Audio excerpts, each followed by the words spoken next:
asalaamaaleykum suñu mbokk yi comme ni koy faral di def lundi bu ne di leen rencontrer si suñu plateforme Mader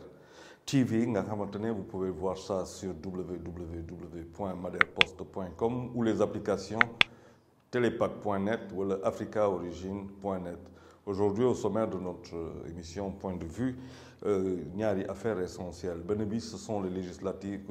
autant pour moi locales yoo xamante ne dañ si génn di dem waaj a dem vers les législatives yoo xamante ne en tout cas dañ ko prévoir pour juillet ban jàngat lañ fi mën a def boo xamante ne tey ñoo xamante ne ñoom ñoo waa Benno Bokk Yaakaar ñu ngi ñëwaat quand même di revendiquer une victoire quand même au-delà de ce que dirait maanaam Yewwi Askan Wi mooy nekk si majoritairement si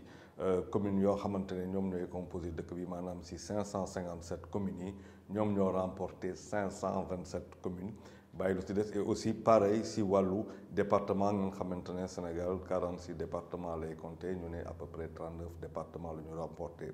bu ñu xoolee effectivement en termes de calcul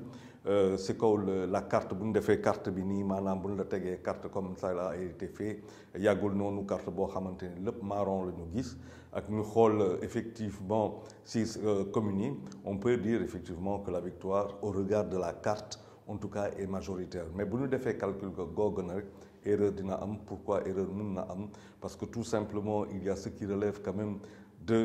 d'un corps électoral boo xamante ne sur yenn accès yi muy Dakar boo demee Thiès boo demee Kaolack boo demee Diourbel ba dem Ziguinchor c'est quand même 68% du corps électoral boo xamante ne loolu waa Yewwi Askan Wi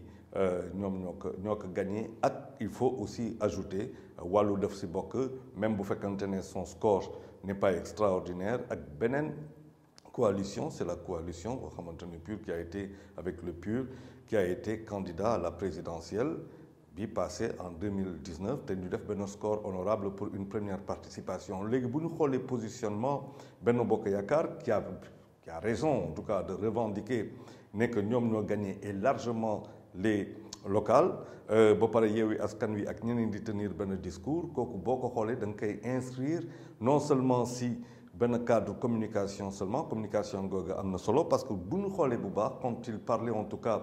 de Dakar ak yeneen gox yi maanaam Dakar Thiès ak Ziguinchor plutôt Ziguinchor ñu ngi doon ne que dañ doon dem à la conquête de loo xamante ne ay communes ak ay départements qu'il voulait gagner loolu lañ waxoon et loolu dafa am solo parce que mënoo ñàkk loo amul ce n'est pas possible mënoo ñàkk loo amul donc ils allaient à la conquête loolu lañ waxoon mais buñ xoolee tam si biir loolu dafa am benn guerre de leadership boo xamante ne wala buñ ko bëggee wax bataille de leadership politique buñ koy def en général si ay axe luñ koy def mbaa ñu tuddee ko colonne vertébrale électorale mbaa ñu tuddee ko benn axe pourquoi parce que la majorité de la population qui décide waxante si wàllu économique comme bu ñu xoolee tey rek si wàllu comme Dakar lu mu ndaw mooy maanaam 0,3% du kilomètre kii lu mu tudd dëkk bi Dakar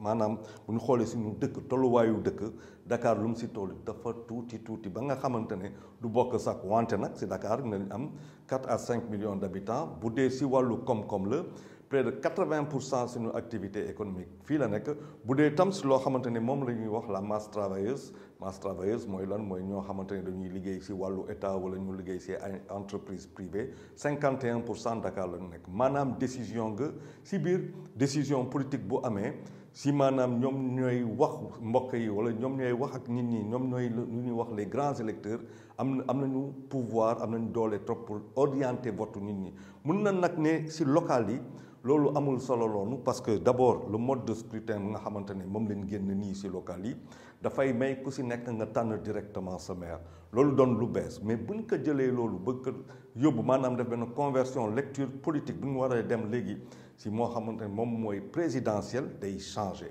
parce que bu boobaa nit la ñuy tànn kenn la ñuy tànn pour mu jiital réew ga te boo ko xoolee noonu ci ngay gis que axe bi mooy bu mu lay wax muy colonne vertébrale boo si yokkee tam Ziguinchor si nga xam ne que c'est assez sérieux pour Benno Bokk Yaakaar donc Benno Bokk Yaakaar bu demee ba di wax yenn wax yi mun nañ tam xalaat loo xamante ne mu ngi waaj a ñëw moom la ñuy pare mooy les législatives te législatives yii di ñëw dafa am solo lool pourquoi législatives yi am solo mooy que pour Benno Bokk Yaakaar il est hors de question que mu perde sa majorité à l'Assemblée nationale perte majorité assemblée nationale mooy lan mooy que di nga nekk assemblée nationale xëy na wante opposition mooy ëppale député te loolu bu amee yow nga bëgg a def say politique bëgg a def voter say loi mun nañ ñëw ba ci assemblée nationale nga xamante ne foofu lay député yi di gëstu di xool di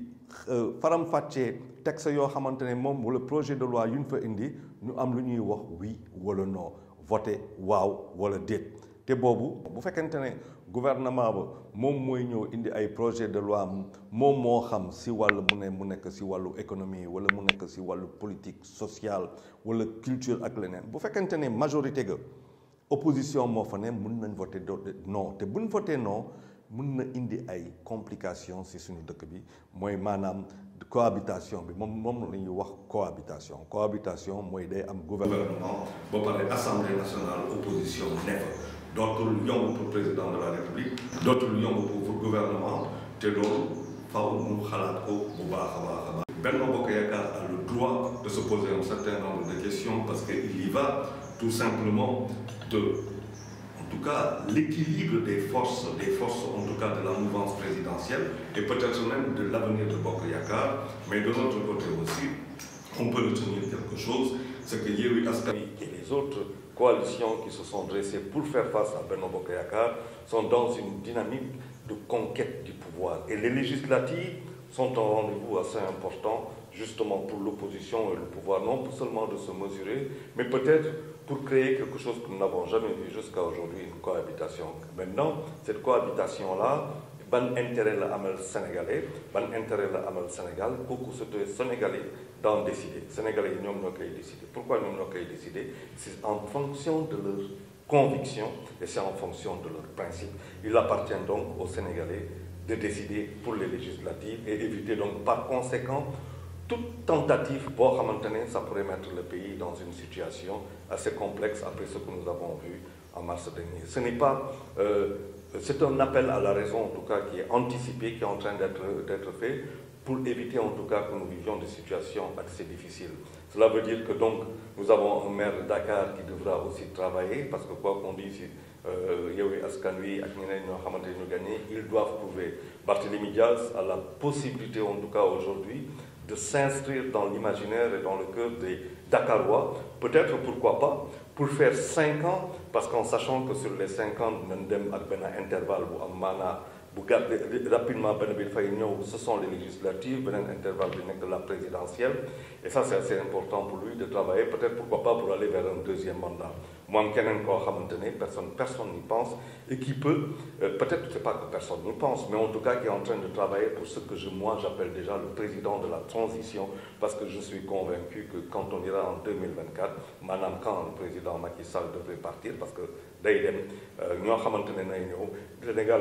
une de ces bonnes situations, pour la première fois de son histoire, le président qui sera choisi bokkul si xoo xamante ne dafa nekk au pouvoir mu koy xëccoo ak ñeneen nekk opposition day nekk ñoo xamante ne ñu ngi xëy na au pouvoir mais du président de la République ñeneen ñi nekk si opposition ñuy xëccoo loo xamante ne moom lay présidentielle et si biir loolu ce sera pour les Sénégalais de choisir quelqu'un qui n'est pas un président de la République parce que kooku day dem du war ko choisir si mouvance présidentielle ak si opposition. De ce point de vue, Khalifa Sall se dresse quasiment comme un profil vu son âge né en 1956 d'un président de transition, mais il ne faut pas écarter entre moom et Ousmane Sonko si ban